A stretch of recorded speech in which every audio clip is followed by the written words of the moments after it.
Screencast 5, the last screencast. This one is called Long Run Equilibrium.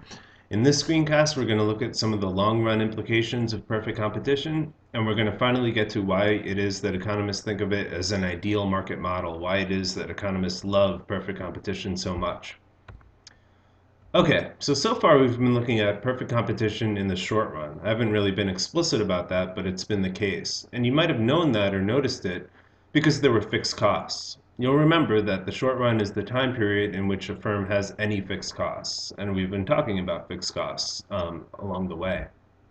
And what we've seen so far is that in the short run, perfectly competitive firms can make a profit, they can operate at a loss, or things might be so bad that they shut down. What we're going to see is that in the long run, perfectly competitive firms have to make an economic profit of $0. And what we're also going to see is the invisible hand, which I realize doesn't really make sense. It's invisible. But nevertheless, we're going to see market forces at work again that are going to lead us to a certain state of things in the market in the long run. So I'm going to go back to the graphs we've been working with, the industry on the one side and the individual firm on the other side. We're going to throw those cost curves into that individual graph just like we did last time. And we're going to talk about what's going to happen in the long run under various conditions.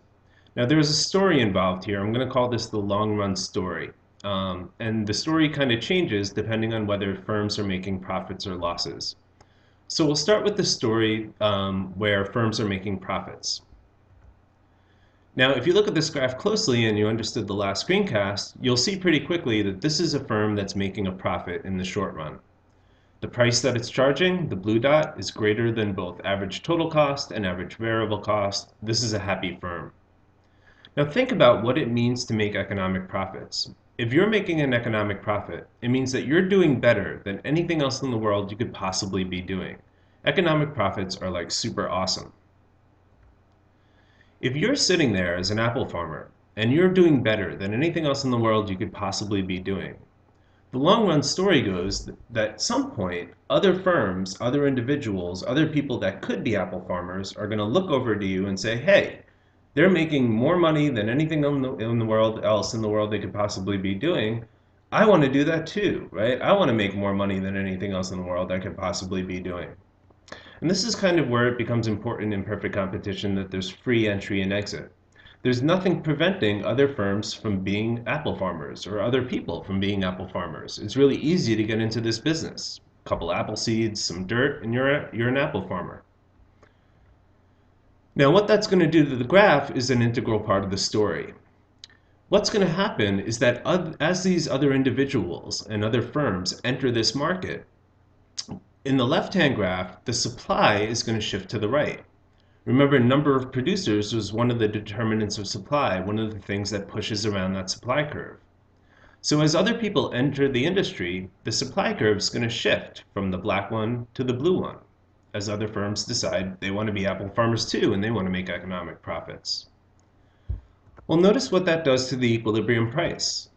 The equilibrium price was up here when we were on the original supply curve, and once the supply curve shifted to the right, we get a new equilibrium price and quantity. The equilibrium quantity in the industry goes up, but notice what happens to the equilibrium price. At this price of P1, the price drops. It used to be $131. Well, now it's only $100 in this example. Remember, individual firms are price takers. They have to take this new equilibrium price of $100.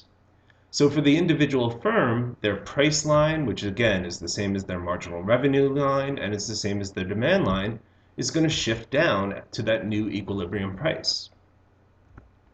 We'll look closely at the graph on the right-hand side and notice that now at this price is exactly equal to average total cost at the profit maximizing quantity, where the marginal cost curve is crossing the marginal revenue curve.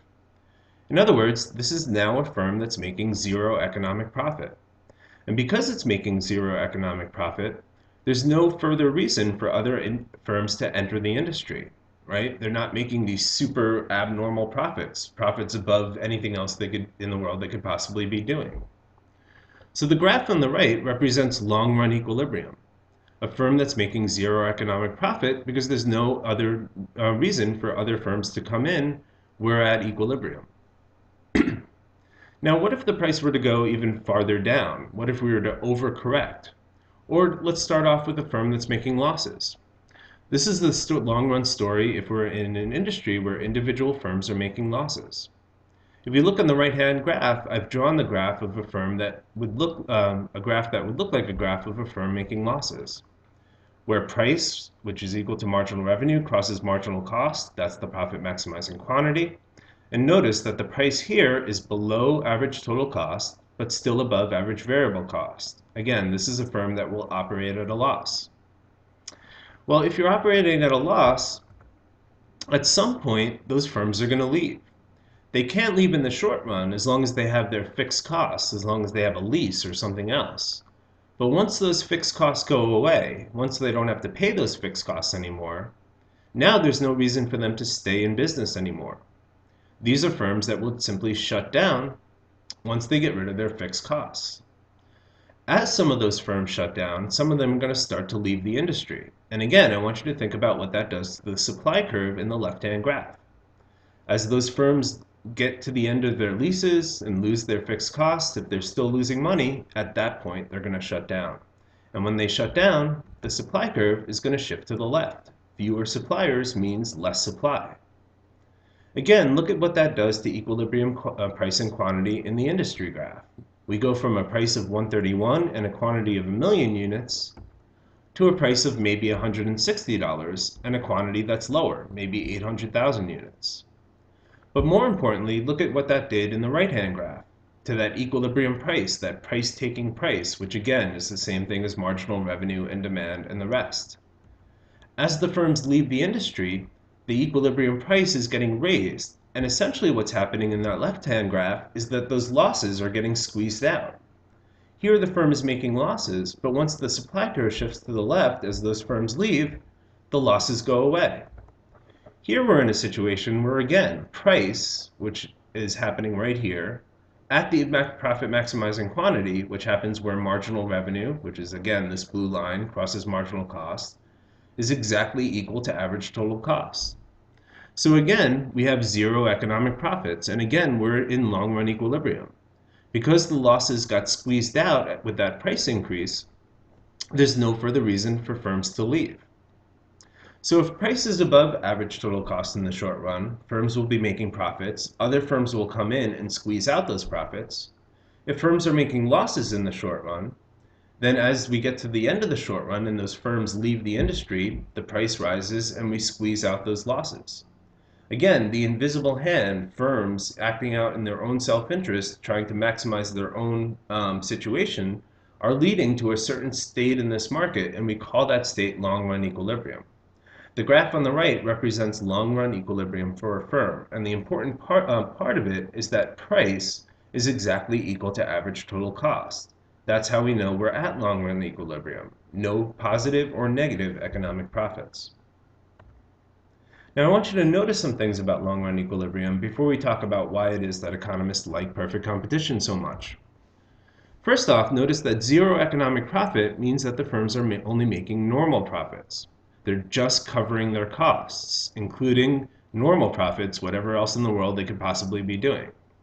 So they're doing as well as being a teacher or a quarterback or whatever else it is that they could be doing, but they're not doing any better or any worse. Because of that, there's no reason for firms to enter or leave the industry if we're in long-run equilibrium. That's what equilibrium means. We're at kind of a steady state of things. All right, well, let's talk about why economists love perfect competition so much with those things in mind. First off, it's productively efficient. Now, I used that term back in the first unit, and back in the first unit, I actually had you write down the words minimum average total cost before you even knew what that was. Well, now we can see exactly what that means. Being productively efficient means that you're producing the quantity that corresponds to the very bottom of the average total cost curve. You're producing the quantity where the cost of producing per unit is as low as it could possibly be. That's productive efficiency, and we like that as economists because that means that these firms aren't wasting resources. They're producing apples at the lowest possible cost that apples could be produced. And in a world of scarce resources, that's great because they're not wasting resources that could be used to make other things. Productive efficiency. Again, producing at the quantity that corresponds to the bottom average of the average total cost curve, and that's exactly what perfect competitors do in the long run. We like that. Secondly, not only is it productively efficient, it's allocatively efficient. Remember what that means. It means producing the right amount from the point of view of society. Well, firms, when they profit maximize, if they're perfect competitors or else even otherwise, they produce at the quantity where marginal revenue is equal to marginal cost. And remember, in perfect competition, marginal revenue and price are exactly the same thing. Well, if you think about price a little bit more deeply, you'll recognize that price really just represents the marginal benefit of the good to society. If I'm willing to pay $10 for something, what I'm saying implicitly is that I expect to receive at least $10 worth of benefit out of this good or service. Marginal cost represents the marginal cost, obviously, of producing the unit. So if the firm is producing every unit that's quote unquote worth it from the point of view of society if it follows its profit maximizing rule. Because it's producing every unit where the price, what it's worth to people, is at least as much as the marginal cost, what it costs to produce. So here are a couple of little rules in terms of allocative efficiency. If we're at a quantity where price is still greater than marginal cost, what that means is that we're not producing enough, or in the language of economics, we're underallocated. If we're producing at a quantity where price is less than marginal cost, it means we're producing too much stuff. Or from the language of economics, we're overallocated. Let me show that to you graphically. Look in the right-hand graph. We know that where MR, this blue line, crosses MC, right there, that blue dot, that's the profit maximizing quantity. Let's say that we're to the left of that quantity. Let's say we're something at like this quantity. Notice that at this quantity, the price that we're willing to pay, what it's worth to us, is greater than the marginal cost. So we should produce this unit. But if we don't produce this next unit, if we just stop there, we won't be producing a unit that should be produced. For this unit, the price, again, ooh, nice little voice crack, is greater than the marginal cost. What it's worth to society is greater than what it costs society to produce, and if we don't produce that unit, that's a win that we're not getting. On the other hand, if we go farther than the blue dot, if we produce a higher quantity, we'll be producing too much. That's overallocation. At this quantity, notice that the marginal cost, the resources, the cost of the resources that it takes to produce the unit, is greater than the price that we're willing to pay for it. This would be a unit that we could produce as a society, but it just wouldn't be worth it. It's costing more than the value of actually producing it. It's only right here, where price, this blue line, is equal to marginal cost, that determines the perfect quantity for society. If we're producing the quantity where price is exactly equal to marginal cost, what we're producing is the perfect quantity of units from the point of view of society. In other words, we're allocatively efficient. And in long-run equilibrium, this is exactly the quantity that we wind up producing, where price is equal to marginal cost. All right, so we're productively efficient in perfect competition. We're allocatively efficient, two good reasons to like it. And then finally, perfect competition gives us the maximum possible amount of consumer and producer surplus. Remember, consumer surplus is that extra happiness in consumers' heads when we don't have to pay as much for something as we're willing to, and producer surplus is that extra happiness in producers' heads when they get to sell something at a price higher than they're willing to sell it for. Now this one you're just going to have to take my word on kind of until we look at the other market models. But I want you to remember how you find the area of consumer and producer surplus. Consumer surplus is always the area underneath the demand curve and above the market price up to Q star. In this graph, that yellow triangle would represent consumer surplus. Producer surplus is always the area above the supply curve and below the equilibrium price up to Q star. The purple triangle would represent the area of producer surplus. And again, on this one, you're going to have to take my word for it, but what we're going to find is that perfect competition gives us bigger triangles, bigger areas of these two things than any other market model will. So lots of reasons to like perfect competition, and again, that's why we call it an ideal market model. It's ideal in the sense that it doesn't really exist, but it's something that we want to strive for as policymakers. If we have questions about a certain market, any moves that make it more competitive are going to give us more of all these good things. All right, that's it for this screencast in this unit. I will see you next time.